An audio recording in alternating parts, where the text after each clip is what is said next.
Hello! We're going to do chapter 22. I really need to replace these things. I keep saying that. The issue is you have to, I have some, I don't remember if I got green and blue or yellow and red. I got two contrasting colors. But you have to, they come like super flat, like squished in air tight bags. And you have to soak them in water.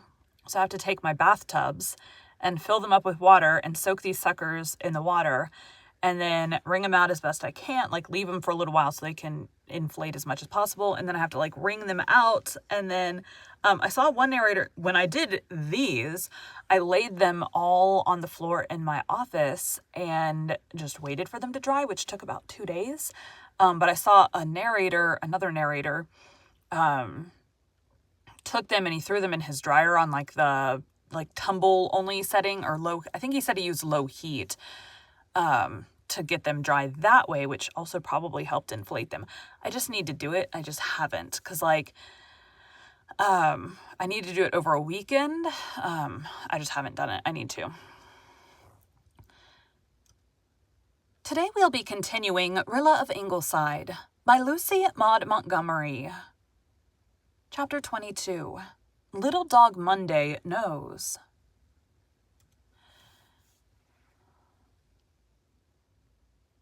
Oh, Rilla's talking. Okay.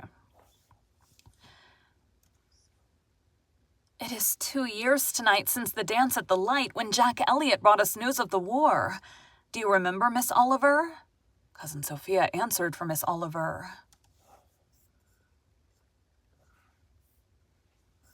Cousin Sophia. Somewhere on here. There she is. Is your hair? Oh, indeed, Rilla. I remember that evening only too well, and you prancing down here to show off your party clothes. Didn't I warn you that we could not tell what was before us? Little did you think that night what was before you. Little did any of us think that, said Susan sharply. Not being gifted with the power of prophecy. It does not require any great foresight, Sophia Crawford, to tell a body that she will have some trouble before her life is over. I could do as much myself. We all thought the war would be over in a few months then, said Rilla wistfully. When I look back, it seems so ridiculous that we ever could have supposed it.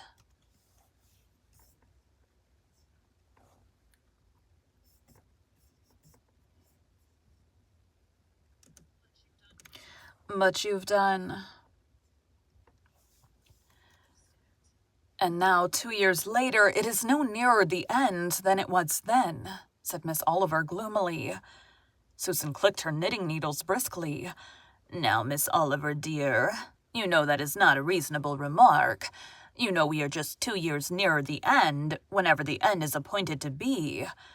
Albert read in a Montreal paper today that a war expert gives it his opinion that it will last 5 years more, was Cousin Sophia's cheerful contribution. It can't, cried Rilla. Then she added with a sigh, 2 years ago we would have said it can't last 2 years. But 5 more years of this? Susan. If Romania comes in, as I have strong hopes now of her doing, you will see the end in 5 months instead of 5 years, said Susan. I've no faith in foreigners, sighed Cousin Sophia. The French are foreigners, retorted Susan. And look at Verdun, and think of all the Somme victories this blessed summer. The big push is on, and the Russians are still going well. Why, General Haig says that the German officers he has captured admit that they have lost the war. You can't believe a word the Germans say, protested Cousin Sophia. There's no sense in believing a thing just because you'd like to believe it, Susan Baker. The British have lost millions of men at the Somme, and how far... I feel like that's a different word. Pronounce. S-O-M-M-E.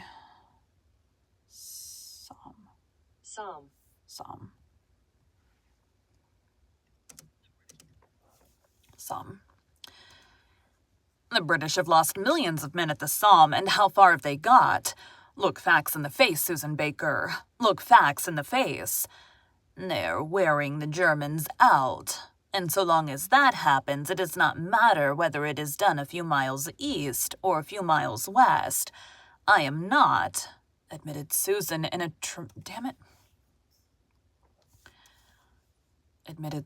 tremendous humility. I am not a military expert, Sophia Crawford. But even I can see that. And so could you if you were not determined to take a gloomy view of everything. The Huns have not got all the cleverness in the world. Have you not heard the story of Alistair MacCallum's son Roderick from the Upper Glen? He's a prisoner in Germany, and his mother got a letter from him last week. He wrote that he was being very kindly treated, and that all the prisoners had plenty of food and so on, till you would have supposed everything was lovely.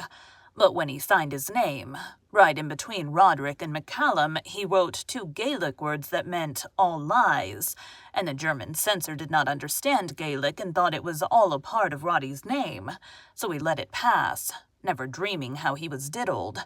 Well, I'm going to leave the ward a Hague for the rest of the day and make a frosting for my chocolate cake, and when it is made I shall put it on the top shelf.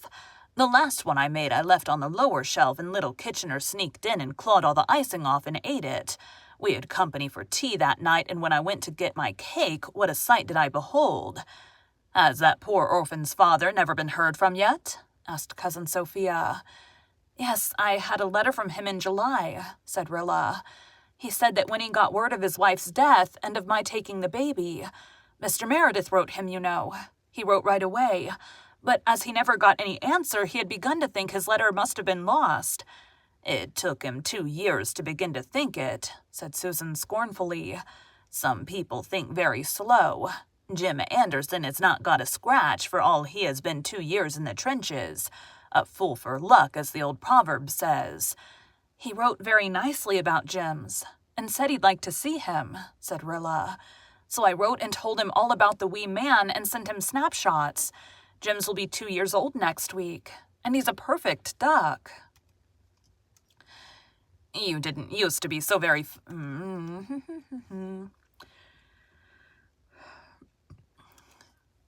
You didn't used to be very fond of babies, said Cousin Sophia. I'm not a bit fonder of babies in the abstract than ever I was, said Rilla frankly. But I do love Jim's. And I'm afraid I wasn't really half as glad as I should have been when Jim Anderson's letter proved that... blah, blah, blah, blah, blah.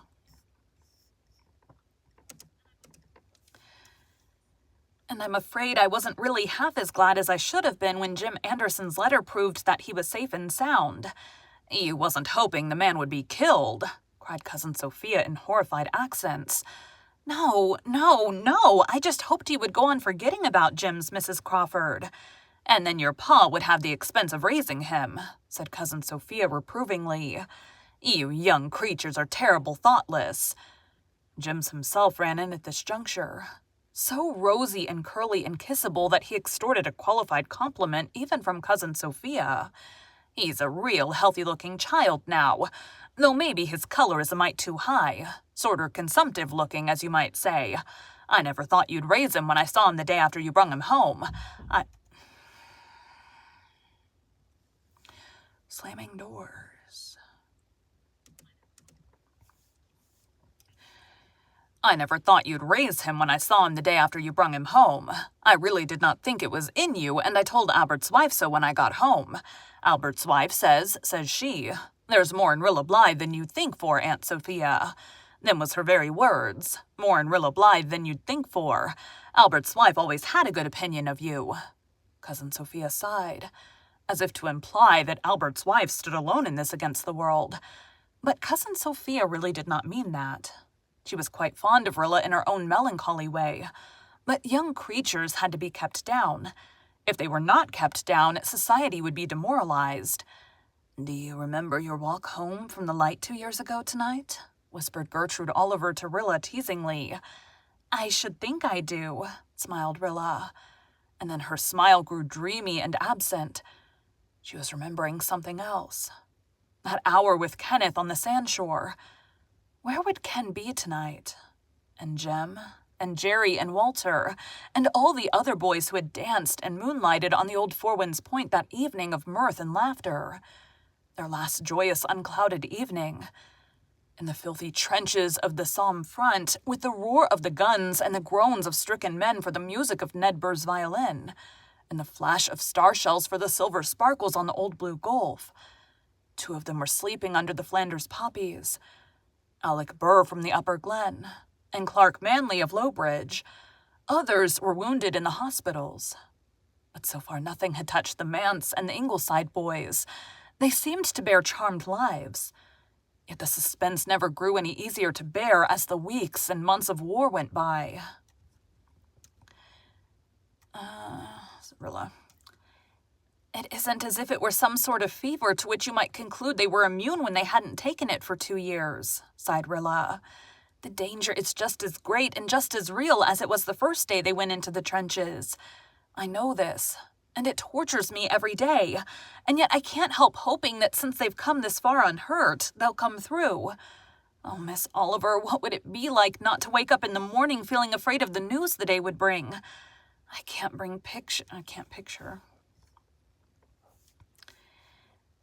picture such a state of things somehow.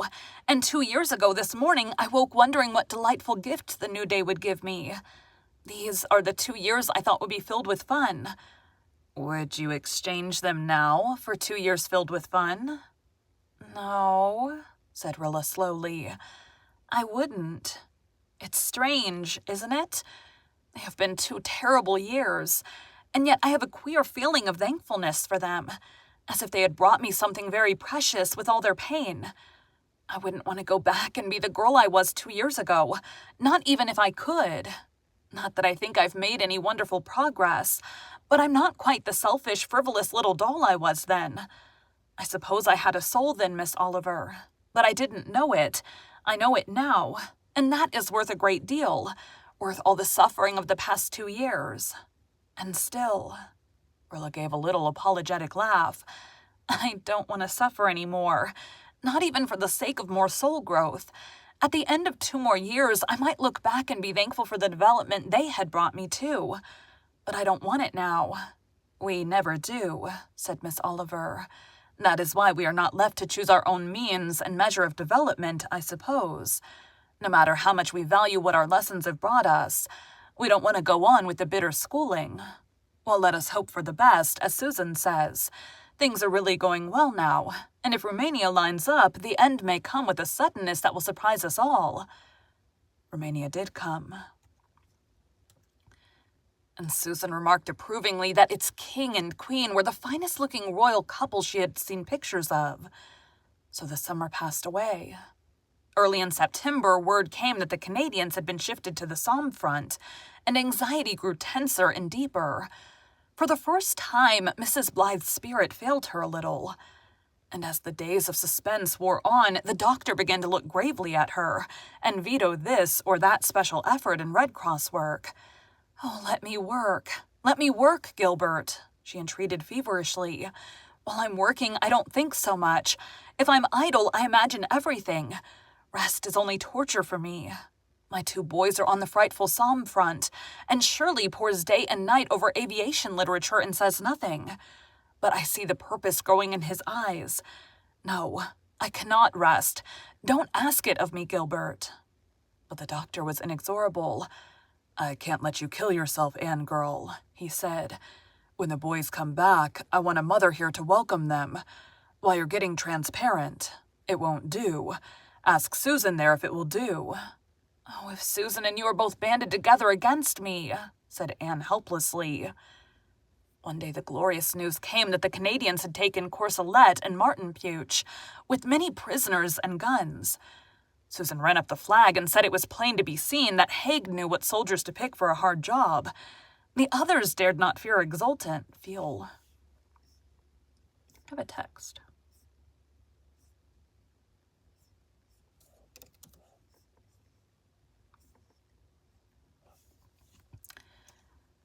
The others dared not. Oh, no, too soon. I started too soon. The others dared not Jeez. The others dared not damn it. The others dared not feel exultant, who knew what price had been paid. Rilla woke that morning when the dawn was beginning to break and went to her window to look out. Her thick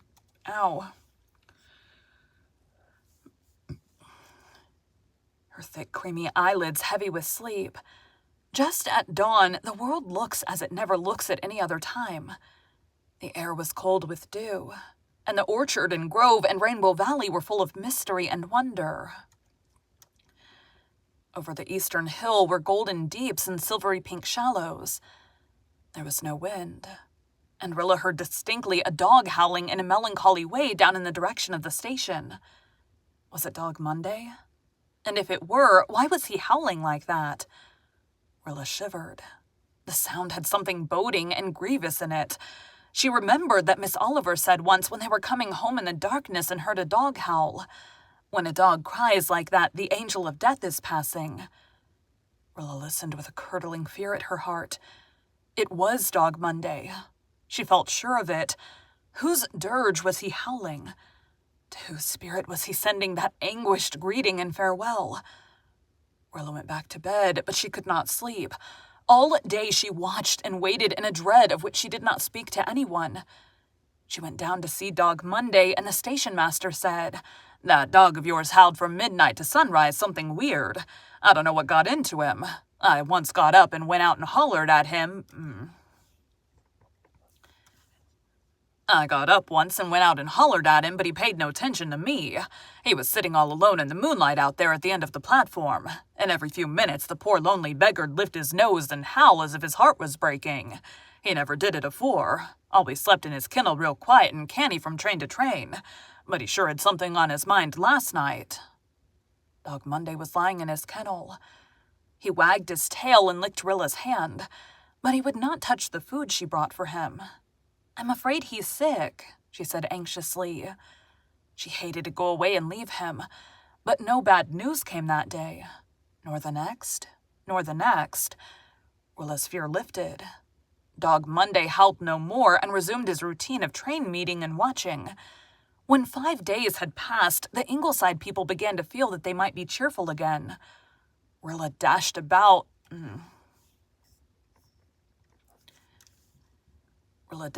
the kitchen, helping Susan with the breakfast and singing so sweetly and clearly that Cousin Sophia across the road heard her, and croaked out to Mrs. Albert, "Sing before eating, cry before sleeping, I've always heard." But Rilla Blythe... That's the end of the chapter. We're going to pause it so we can get this done. But Rilla Blythe shed no tears before the nightfall. When her father, his face gray and drawn and old, came to her that afternoon and told her that Walter had been killed in action at Courcelette, she crumbled up in a pitiful little heap of merciful unconsciousness in his arms. Nor did she wake into her pain for many hours. Thank you for joining Bite at a Time Books today, while we read a bite of one of your favorite classics. Again, my name is Bree Carlile, and I hope you come back tomorrow for the next bite of Rilla of Ingleside.